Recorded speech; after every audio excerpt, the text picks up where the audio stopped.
It was a mission. I felt that my country, had given me so much, and then I always wanted to see my country, on the cricket field, for instance. When I started playing cricket, we were right on the bottom. When I left, we were the world champions. So it gave me great pride to see my country rise. So my whole idea was to, people like me who had everything, we should come into politics rather than those people who came into politics to make money. So that's why it was a mission for me. وعدت قبل الفوز بأن تحارب الفساد في باكستان خلال 90 يوم. اليوم مرت أكثر من 3 سنوات. إلى أي مدى تعتقد بأنك حققت ما وعدت به؟ I always maintained that the main corruption is the Prime Minister and the ministers. I said that would finish in 90 days. I think no one can point out to any corruption on the Prime Minister and his ministers. No one. And if any corruption on my own ministers came, I would be the first one to investigate. We initiated a sugar inquiry where a couple of our own party members were involved. So if there's anyone who does corruption in my government, my ministers, I take action. I ask anyone to point out any corruption in our government. But of course, there are 2 types of corruption. One is the corruption which destroys a country, of Prime Minister and ministers. But then there's a low-level corruption. That's much harder.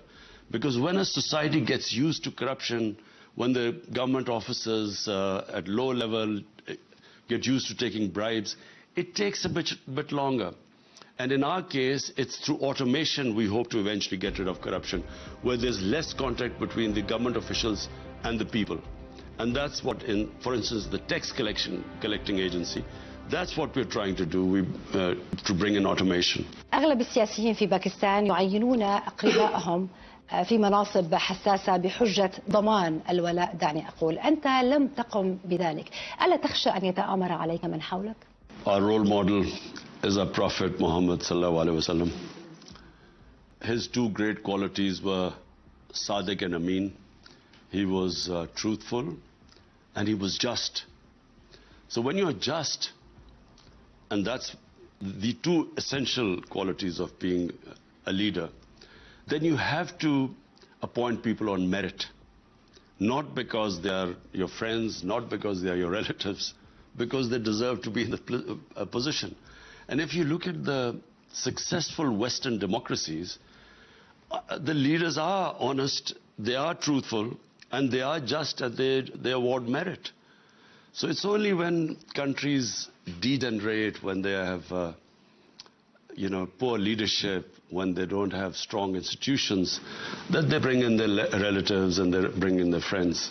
المعارضة تتهم سياستك الاقتصادية بالتخبط والفشل في تخفيف معاناة رجل الشارع. بماذا ترد على هذا الاتهام؟ We inherited the most difficult situation that any Pakistani government has ever faced. We had the highest ever debt. We had the highest ever fiscal deficit of our current account deficit, were the highest in our life, the biggest deficits. So when a country is in that situation, it takes time for the country to recover, because basically you're trying to increase your income and you're cutting down your expenditure. So when you have this huge deficit, your expenditure is more and your revenues are below. So by the time you raise your revenues and cut down your expenditure, it takes time. We were doing very well. Then came COVID, and COVID-19 has affected the whole world. Pakistan, according to The Economist, is a number 3 country which best recovered from COVID. We dealt with the virus as well as our economy, so we navigated the best. But then now we have this strange situation, highest ever commodity prices. Oil has doubled. All edible items which we import, like edible oil, like wheat, like lentils, which all of them have gone up. Freight has gone up. So it's an imported inflation which we have, which is where, not just Pakistan, all economies in the developing world are struggling with it.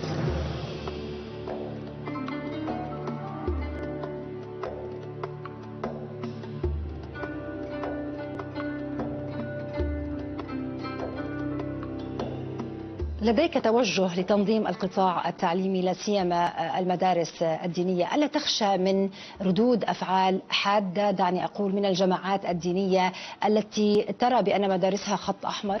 You see, in Pakistan, we inherited 3 parallel education systems. One, a small one for a tiny elite. So about 800,000 Pakistani children go into English medium schools. About 33 million children go into the Urdu medium schools, and 2.5 million children go into Dini madrasas. So there are 3 parallel systems there. And so what we are trying to do is to bring them closer, have one core national curriculum. So we are trying to, Dini madrasas, we are trying to help them, and with a consultation, add more syllabus there so that their children can also become part of the mainstream. And the English medium schools, we are teaching them Urdu. And basically everyone, we have a core syllabus up till class 5. So we have a unified system of education. And it's been difficult because, you know, for 70 years this 3-tiered system has been going on.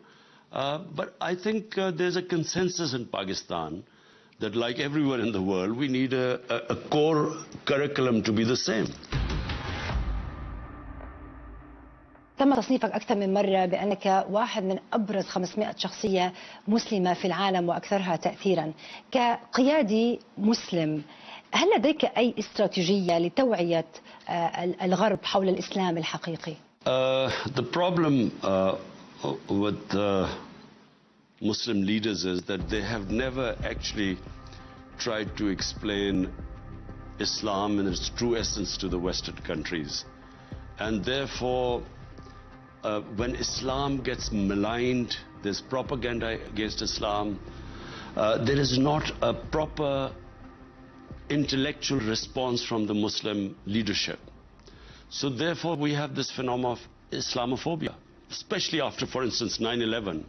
There was no response from the Muslim leadership because terrorism has no relation to Islam. In fact, terrorism has no relation to any religion. When you say Islamic terrorism, it brands all Muslims. People can't tell the difference. How can an ordinary person in the West, how can he tell the difference between a radical Muslim and a moderate Muslim? So these terminologies actually caused Islamophobia, and unfortunately the Muslim leadership never explained it to the Western countries or the United Nations or to the European Union. As a result, Muslims in the Western countries have suffered from Islamophobia. في ظل تقاعس القادة عن تصحيح هذه الصورة، كيف ممكن أن يكون هناك حلول فعليا لحالة تصاعد الإسلاموفوبيا هذه؟ It has to be a joint response. It has to be a response by all the Muslim leaders, and we have forums like the United Nations. You have the United Nations General Assembly every year, where all of them can have a joint response. That's when it will make a difference. So just Imran Khan alone is not going to make that much of a difference. When we all get together, and all we have to do is make them understand that we have a completely different approach to religion than the Europeans or the Western countries. They get surprised when they insult our Prophet or they make fun of our Prophet. They get surprised when we react, because they themselves don't treat religion like we do. So all we needed to do was to make them understand that for us, when anyone insults or ridicules a prophet, it is the most painful thing for Muslims because he lives in our hearts and they cause us a lot of pain. But they don't know this. You as a leader, did you try to do that? Oh yes, in the United Nations, in my first address to the UN Assembly, I said this. I explained to the Assembly that, you know, Prophet Islam is the most revered figure for us. We love and respect him. And we cannot bear him being insulted. Just like, for instance, the Jews. I mean, Holocaust for them is a very painful subject, understandably.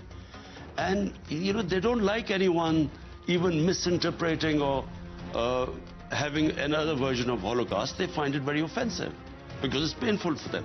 So the Western countries are very respectful. The way they treat Holocaust is with great sensitivity.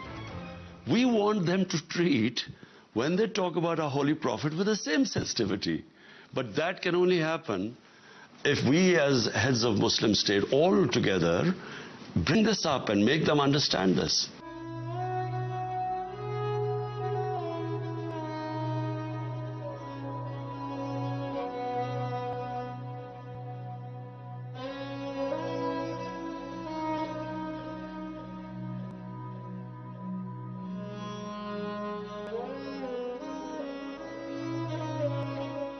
هذه الجهود على المستوى الدولي، لكن على المستوى المحلي أطلقت هيئة رحمة للعالمين. إلى ماذا تهدف هذه الهيئة؟ You see, we in our country, people, I think they love the Prophet. I don't know whether any other Muslim country loves him as much, but this country, they would die for the, if anyone said anything to our Holy Prophet, sallallahu alaihi wasallam, people would die for him. So all I want is that, this love should be converted to what the Prophet asked us to do, to his sunnat, to his sharia, to his way of life. Because the Quran orders us that we must follow the way of the Prophet, because he is a living Quran. He personified what is in the Quran. So therefore, we are ordered to follow his way. So all I want our younger generation is to learn. So the Rahmatul Alameen authority, there are various things, but one of the things is that in universities and colleges, we want there to be research done about his seerat, his life, so that our youth is aware of his life, his history. How did he change the world? How did he transform those Arabs into leaders of the world? How did two superpowers of the time crumble in front of this war of ideas, which he raised the morality of these people. He made them into leaders. For them to understand that there's a Western culture, but there is an Islamic culture. You can't force anyone to follow anything. There's no compulsion in religion, but we must at least give our youth this option that there are two ways of life. There's so much social media, there is Western films. إلى أي مدى تعتقد بأنك ستنجح في هذه المهمة، خاصة وأن الجيل الجديد متهم، دعني أقول البعض منه متهم بأنه جيل رقمي مهتم بالسوشيال ميديا متأثر بالغرب؟ I went as an 18-year-old to England. My heroes were all English. The pop stars, the movie stars, sportsmen, they were all foreigners. And so I tried to follow them, because you follow your role models. All I want is that our younger generation, they should have a Prophet, peace be upon him, as their role model. Because he was the greatest human being ever born on this earth. No human being has achieved or can achieve what he achieved in this world. All I want is our younger generation to know the qualities. What did he preach? How did he transform human beings? How did he change their characters? How did he make them these leaders? He was Rahmatul Alameen. Means that he was a mercy for mankind, not just Muslims. So any human being that follows his model will rise, because he set up a state of compassion, of welfare, where a state took responsibility of the weak, and then he established rule of law. He emphasized on the importance of education, and then he created leaders by reforming their characters. My point is, our younger generation, they can go into the digital world. They can go anywhere, but they must know the life of a prophet.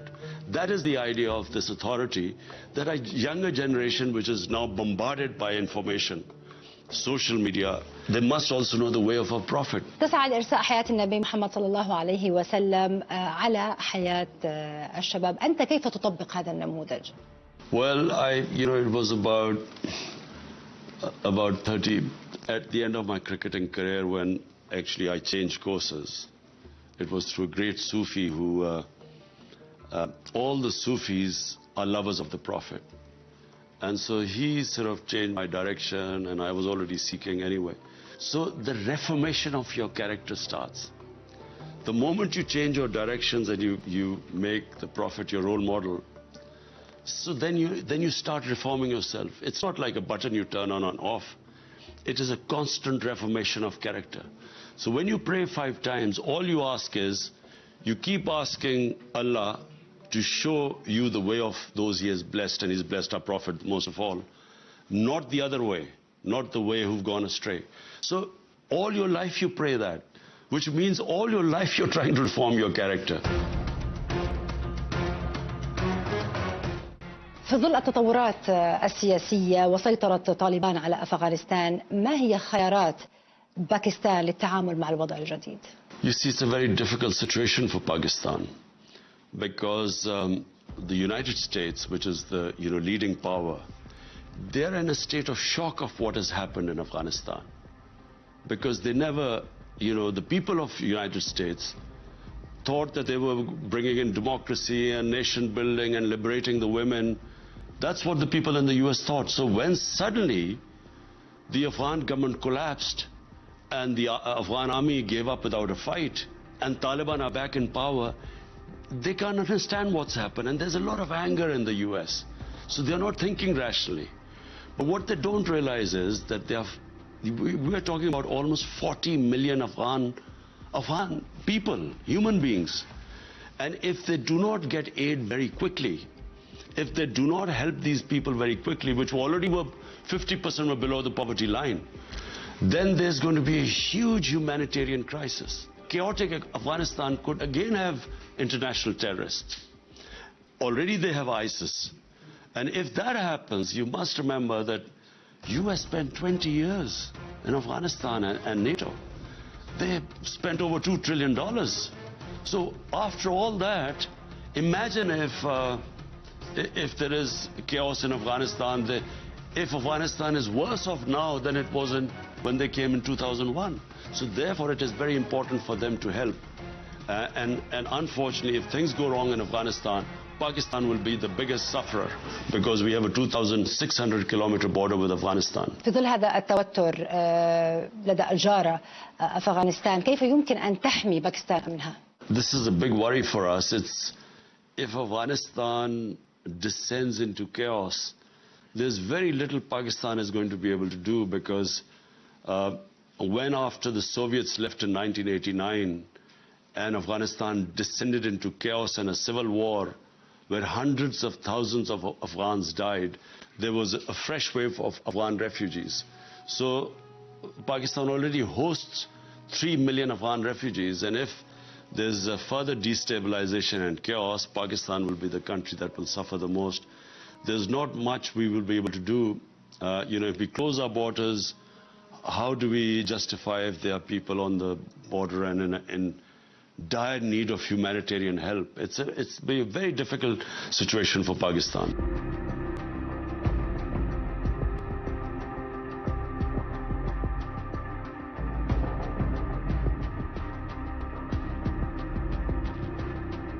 تحاول باكستان كسب تأييد الدول الإسلامية والعالم حول قضية كشمير، إلى أين وصلت هذه المساعي؟ We have raised it internationally. What is happening in Kashmir is the worst violation of human rights and in a violation of international laws, violation of the United Nations Security Council resolution. 8 million people are living in an open prison, and there are about 900,000 Indian troops which are keeping them in this open prison. So we have raised it on every forum. We have raised it in the OIC, and we've spoken to Muslim countries, but Muslim countries everyone has their own independent relationship with India, so we can't expect much. But we as Pakistan feel it's our duty to raise this issue on every forum, the issue of Kashmir. بالحديث عن العلاقات الباكستانية الهندية، شهد تهديد من وزير الداخلية الهندي بأنه الهند قد تقدم على قصف مناطق انتقائية، دعني أقول، في باكستان. ماذا لو صدقت نيودلهي؟ كيف سترد باكستان؟ If they do any strike in Pakistan, Pakistan will respond exactly the way Pakistan responded in February 2019 when they did a strike in Pakistan. Pakistan will have to respond. It is this fascist BJP government in India which if it does that, which it did before too, then I mean it risks two nuclear armed countries coming face to face. Only mad people can think of this, the two nuclear armed countries coming face to face. People of India are more sensible. Unfortunately, they're being ruled by fanatics. بعيدا عن السياسة كيف تقضي وقتك؟ Well, these days, not much. I've been very busy. These 3 years, there's been no social life or anything. So, the only thing is to go up in the mountains. When in the summer, I spend, some weekends up in the mountains, but that's about it. تحب الأشجار وسعيت لزراعة أكثر من 2 مليار شجرة؟ As a child, I grew up spending my summer holidays in the mountains in the Himalayas. So I was always in touch with nature. I was always an environmentalist because I knew Pakistan has some of the most beautiful mountain scenery in the world. I've been everywhere in Switzerland and in Austria, but nowhere do you have the beauty you have in the Pakistan, in the Karakorums, in the Himalayas, in our mountain ranges. I always thought that the environmental degradation by our governments, allowing our forests to be cut, trees to be cut, and our environment destroyed, wildlife disappearing. So I always thought if I ever got the chance, I will start again reforestation in this country, and so that our wildlife comes back. And so that's why we started this huge, ambitious 10 billion trees tsunami, we call it, we're planting. We've already planted 2.5 billion trees. ما شاء الله. ترتدي في كثير من الأحيان الزي الباكستاني، ما الذي يعنيه لك؟ It means that I'm a prime minister of a country when over 90%, 94, 95% of the people wear these clothes. So who am I representing? Am I representing these vast 90% of the people or a tiny sort of westernized elite? And I consider myself, Pakistani of my people. And I think they don't want to see their leader not representing them. We have this colonial hang-up, unfortunately, in ex-colonial countries, where the elite always wanted to look like the colonialists, so they used to ape them. It's what my people wear, although I'm very comfortable with Western clothes too. But, since the Prime Minister represents his people, that's why I wear my Pakistani clothes. أصبت بكورونا، كيف كانت هذه التجربة؟ Well, my wife and I got it, both of us at the same time. And so it was 5 difficult days, where we slept a lot because you don't have any energy in you. But I was, 7th day I was working again. But I was still weak. It took me about 8-9 days to recover. رفضت إغلاق البلاد في فترة كورونا، ما السبب؟ For simply one reason, that I wanted to know if I shut my country down, what will happen to the daily wages? What will happen to the informal workers who have to work every day to have money to feed their families? So if I shut the economy down, what will happen to the taxi drivers, to rickshaw drivers, to the ones who have stalls where they sell to feed their families? So I did not want to crush the poor. And that's why we came up with smart lockdowns. Just in certain areas we used to lock them down. But I could not bear. They would die of hunger. So you're trying to save people from corona but kill people from hunger. I was not prepared to do that. ما هو العنوان الذي قد تختاره لتلخص تجربتك في هذه الحياة؟ I don't know. I guess someone who was very fortunate, privileged. Allah was very kind to me. He gave me almost everything I ever wanted. So in return, I feel it's my duty to do my best for fellow human beings. And I try my best. That's it. أنت قدوة لعدد كبير من الشباب في العالم العربي والإسلامي، وهذا الشباب بعضه محبط، البعض يعاني من البطالة، من شؤون معيشية صعبة في بلاده. ماذا تقول للشباب العربي والمسلم؟ You see, we human beings are God's greatest creation, Ashraful Makhlukat. And most of us don't realize how much potential Allah has given us. Because we have very small ambitions. We have very limited material ambitions. Designer clothes and fast cars and, we are as big as we think, as big as our dreams are. So, to the Muslim youth, I would say have big dreams. Think of yourself, the bigger you think, the higher you will get. And the dreams should never be material. Because if anyone thinks that happiness lies in making a lot of money, they will never find happiness. Happiness lies when you serve other human beings. Happiness lies when your soul is happy and your soul is connected with Allah. And so when Allah is happy, you're happy. And He is happy when you help as human beings. All the great people in this world always thought above themselves. They like a prophet. They didn't come into the earth to make money and build big buildings. They came for other human beings, and that's why they are still loved.